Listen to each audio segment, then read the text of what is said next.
আসসালামু আলাইকুম। আমি কিছু কথা শেয়ার করতে আসলাম। আপনারা আমার চোখের নিচের আঘাত দেখে অনেকেই অনেক ধরনের কথা বলতেছেন। আবার আমার পেজে একটা স্টোরি দিয়েছিলাম, যদিও বা স্টোরিটা আমি দেই নাই। তো সেটা নিয়েও অনেক কন্ট্রোভার্সি হচ্ছে। হ্যাঁ, এটা নিয়ে আপনারা কথা বলবেন, খুব স্বাভাবিক। কারণ সেলিব্রিটি ফারহানা বিথির লাইফে প্রথমবার আপনারা কোনো কিছু একটা পেয়েছেন আর কি কন্ট্রোভার্সি করার জন্য।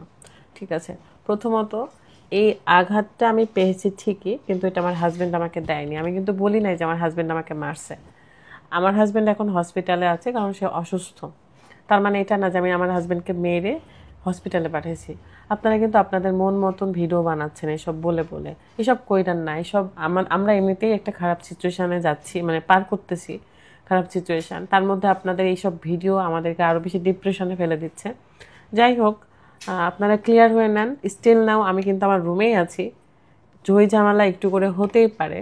তো আমার হাজব্যান্ড রাগের মাথায় ওই স্টোরিটা দিয়েছিল, বাট তখনই আবার হচ্ছে আমরা ওটা ডিলিট করে দিয়েছি। তো আমি বুঝে গেছিলাম, কারণ যেহেতু এত বড় একটা পেজে একটা এত সিরিয়াস বিষয় নিয়ে স্টোরি দেওয়া হয়েছে, এটা নিয়ে অনেক কথাবার্তা হবে আর এটা সহ্য করতে হবে, কিছু করার নেই। আর আপাতত আপনারা এসব নিয়ে ভিডিও কইরেন না, ঠিক আছে? দোয়া করেন। কারণ আমি দেখলাম রাজশাহীর একটা গ্রুপ আছে, আমাদের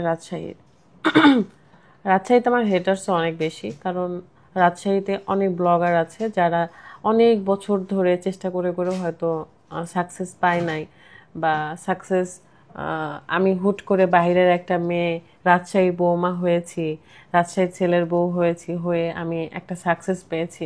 তো এটা নিয়ে আমার উপর অনেকের হয়তো হিংসা আছে, বা যেটাই থাকুক, সবার জন্য আমার ভালোবাসা থাকবে। তো একটা গ্রুপ আছে যে গ্রুপ কখনোই আমাদেরকে নিয়ে কখনোই পজিটিভ কথা বলেনি, কোনো দিনও না। আমি কখনোই তাদের কাছ থেকে কোনো সাপোর্ট পাই নাই রাজশাহীর এই গ্রুপটা থেকে।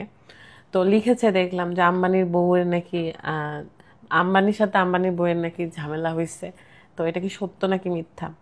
হ্যাঁ, তাদের নাকি আলাদা হয়ে গেছে, তারা এটা কি সত্য নাকি মিথ্যা, মানে খুব খারাপভাবে কথাটা লিখেছে আর কি। তো আমি তখন একটা জিনিস ভাবলাম যে কাছের মানুষরা, এটা তো আমার কাছেরই, কারণ আমি তো এই শহরেই থাকি, রাজশাহী শহরেই তো থাকি। কাছের মানুষরা কখনোই মানে আনন্দ দেখলে খুশি হয় না, কিন্তু কষ্ট দেখলে খুশি হয়, বুঝছেন? তো এই খারাপ সিচুয়েশনে অনেক কিছুই বুঝলাম। এখন বিষয় হলো, আমার হাজব্যান্ড পোস্ট করেছে হসপিটালের কিছু পিকচার। সেই পোস্টটা হয়তো লিখেছে যে আমি অনেককেই পাই নাই কাছে। সে তার দুঃখ থেকে কথা বলেছে, কারণ সে আরও আরও কিছু বন্ধু বান্ধবদের আশা করতেছিল যে তারা হয়তো তাকে দেখতে যাবে এই জন্য। তো এটা তার একটা দুঃখ প্রকাশ করেছে। তার মানে এটা না যে আমার সাথে তার কোনো ঝামেলা হয়েছে, আলাদা হয়েছে। চোখের নিচে আঘাত সব সেলিব্রিটিদেরই কেন জানি হয়, দিয়ে নাকি আলাদা হয়ে যায়, ডিভোর্স হয়ে যায়।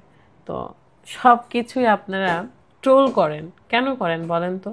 অনেকে দেখলাম চোখের নিচে কালি দিয়ে ভিডিও বানাইছে, আমার ভিডিও দেখে আর কি, মানে আমাকে ইঙ্গিত করে যে ও মাই গড আমার চোখের নিচে। আচ্ছা, সব সেলিব্রিটিদের চোখের নিচেই কেন মারে? এসব করেন না, এসব করেন না। রিভেঞ্জ অফ নেচার একটা কথা আছে। আপনি যেরকম আচরণ একটা মানুষের সাথে করবেন, আপনি ঠিক সেটার একটা ব্যাক পাবেন, পাবেনই পাবেন। অ্যান্ড অন্যের কষ্ট দেখে এরকম কইরেন না, ঠিক আছে? এখন বিষয় হলো যে সবই ঠিক আছে, আপনারা এত টেনশন করেন না। আমাকে নিয়ে অনেকে চিন্তায় পড়ে গিয়েছিলেন এই পোস্টগুলো দেখে। হ্যাঁ, আমার খারাপ লাগতেছিল। মানুষের সবসময় তো ভালো সময় যায় না, খারাপ সময়ও আসে। তো আমি এতটা বেশি ক্লান্ত ছিলাম যে আমি চেয়েছিলাম যে এই দাগটা মিশে গেলে তবে আমি ভিডিও বানাবো, কিন্তু তখন অতিরিক্ত খারাপ লাগতেছিল জন্য ভিডিওটা আমি করেছি। অ্যান্ড যতদিন এই দাগটা থাকবে, আমি যদি ব্লগ করি, দাগটা কিন্তু আপনারা দেখতেই পাবেন। সো কিছু করার নাই, আপনারা দোয়া করেন।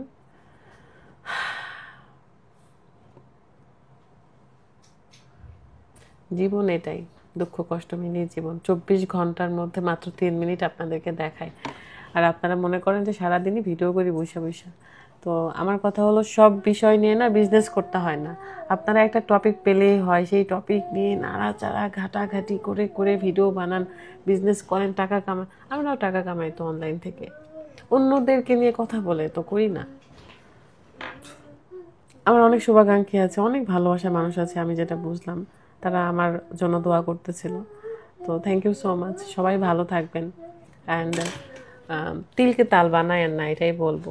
সব কিছুই নর্মাল আছে, জাস্ট একটা মিসআন্ডারস্ট্যান্ডিংয়ের জন্য আমার হাজব্যান্ড উত্তেজিত মাথায় ওই পোস্টটা দিয়েছিল, অ্যান্ড তখনই আমি ডিলিট করেছি। আর সেটা নিয়ে আপনারা শুরু করে দিয়েছেন অনলাইনে, এখন খালি এটাই চলতেছে। অ্যান্ড একদমই ভালো লাগছে না এটা, একদমই না, স্টপ, চলে যান। কারণ আমার ফ্যামিলি, আমার শ্বশুরবাড়ির ফ্যামিলিটা কিন্তু খুব ডিস্টার্ব হয়ে যাচ্ছে সব দেখে।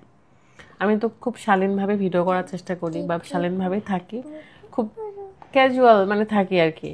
তো আমার মনে হয় যে আপনারা এটাকে নর্মালি নেন, নর্মালি না মানে এটা ভুলে যান, এই বিষয়গুলো ভালোভাবে বাঁচতে দেন আমাদেরকেও, আপনারা বাঁচেন। তো আমি রেগুলার কাজে চলে আসবো আবার কালকে থেকে, না হলেও পরশুদিন থেকে রেগুলারই কাজ করব। আর সবাই ভালো থাকবেন, সুস্থ থাকবেন।